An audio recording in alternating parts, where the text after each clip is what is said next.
Empire Tales. Caligula, the Mad Emperor. Imagine a world where the most powerful man on earth is not a statesman, a hero, or a philosopher, but a sadistic, unpredictable youth with the cruel whims of a spoiled child and the absolute power of a god. A man who turned his imperial palace into a literal brothel, declared a full-scale war on the literal ocean, and seriously planned to make his favorite horse a high-ranking government official. This is the story of Gaius Caesar Germanicus, known to history by the nickname Caligula.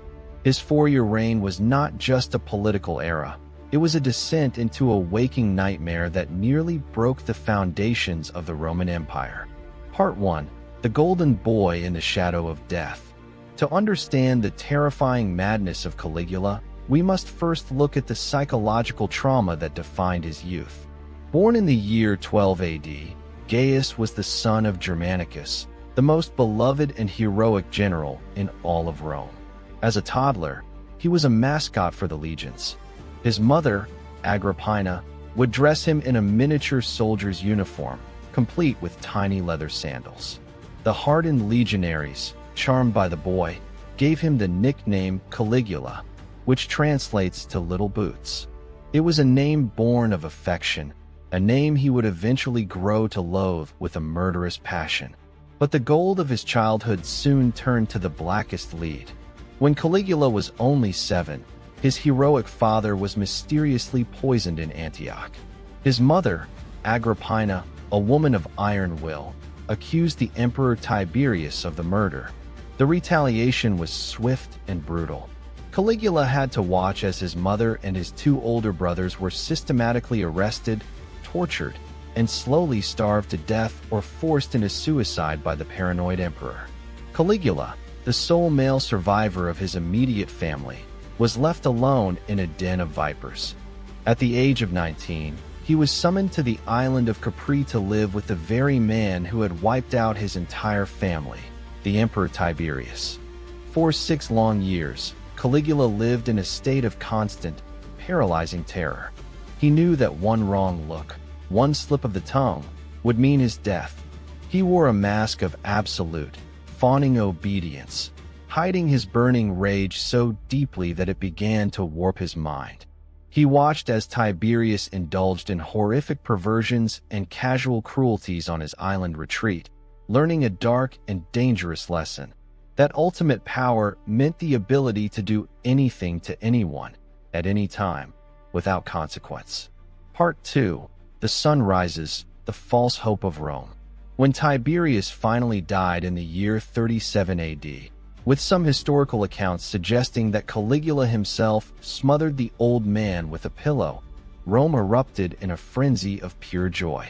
The citizens of Rome believed their long nightmare was over. Caligula was young, handsome, and most importantly, he was the son of their fallen hero, Germanicus. His first 7 months were a stunning golden age. He recalled all political exiles, publicly burned the records of the hated treason trials, and lowered the crushing taxes that Tiberius had imposed.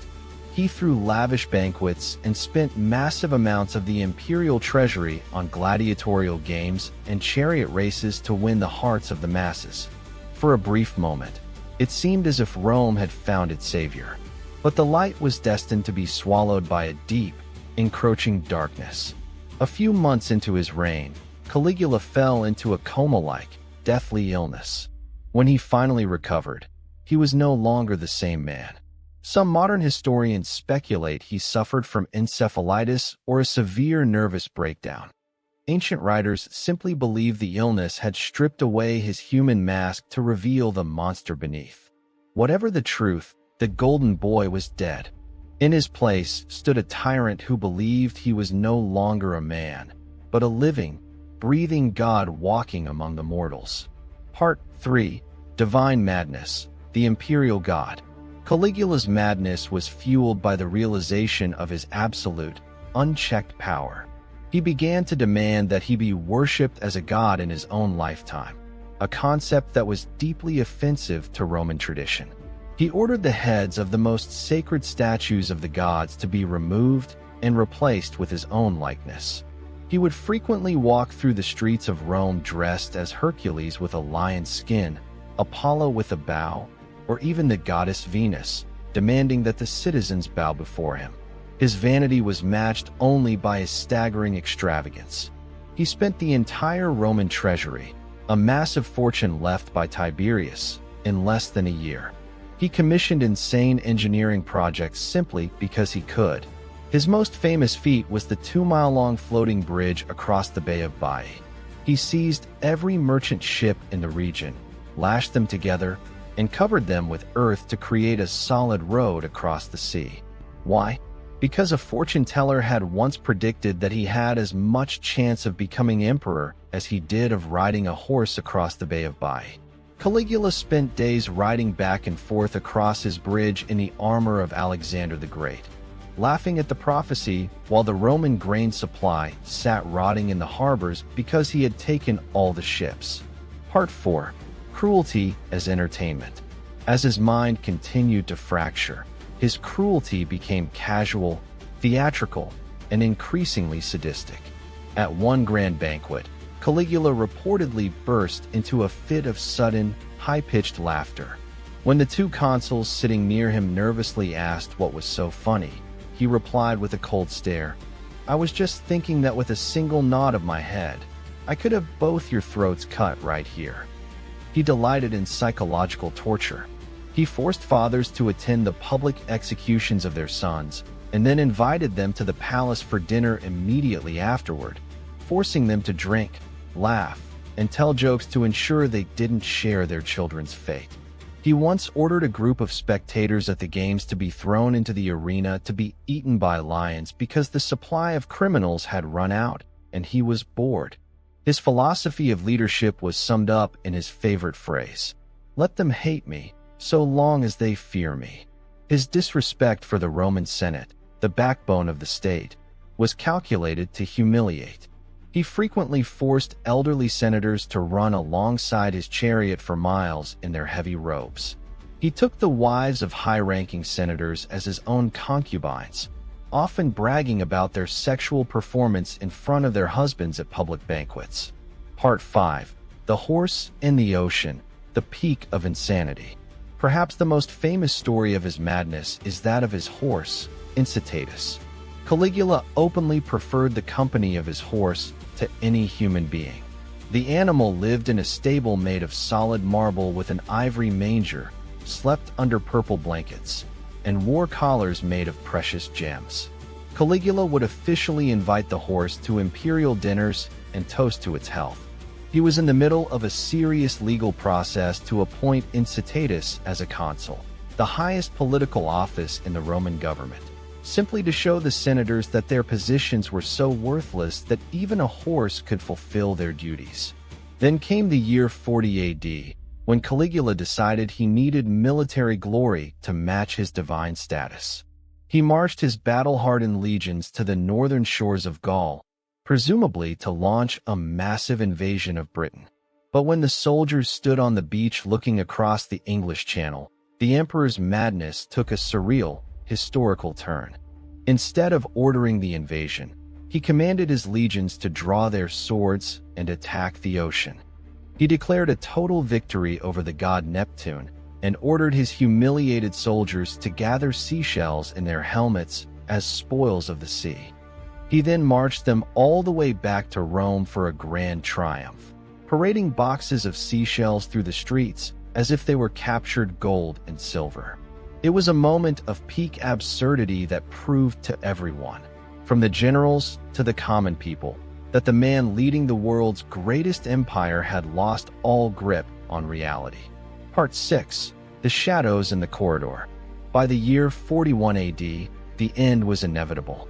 The Praetorian Guard, the emperor's elite bodyguards, had seen enough of his erratic cruelty. No one was safe. A conspiracy was formed, led by a guard officer named Cassius Chaerea. Caligula had made the fatal mistake of frequently mocking Chaerea's high-pitched voice, calling him effeminate in front of the other guards. It was a personal insult that sparked a political revolution. On January 24th, during a series of palace games, The conspirators caught Caligula alone in a narrow, dimly lit underground corridor of the palace. They fell upon him with daggers, stabbing him over 30 times in a frenzied attack.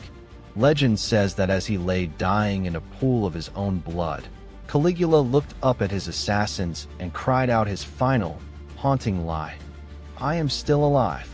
He was 28 years old. In the chaos that followed, the guards also murdered his wife, Caesonia, and dashed his infant daughter's brains out against a wall, determined to wipe his bloodline from the face of the earth. Legacy: the warning of the Mad Emperor. Caligula's reign lasted only 3 years, 10 months, and 8 days, but it left a psychological scar on the Roman soul that would never fully heal. He became the ultimate warning of what happens when a human being is given absolute, unchecked power without the restraint of morality, law, or sanity. Was he truly a clinical madman, or was he a deeply traumatized youth whose mind had been broken by the horrors of Capri? History continues to debate the man behind the mask, but the results of his reign remain a chilling historical fact. Caligula proved that the Roman Empire, as mighty and advanced as it was, could be brought to the brink of collapse by the whims of a single, broken mind. He wanted to live as a god, but he died as a hated tyrant, leaving behind a name that for 2,000 years has been the ultimate synonym for imperial madness. Thank you for joining us on this journey through history. If you enjoyed this cinematic exploration of the Mad Emperor, do not forget to like, subscribe, and join Empire Tales for more legendary stories. The past is never truly dead. It is just waiting to be told.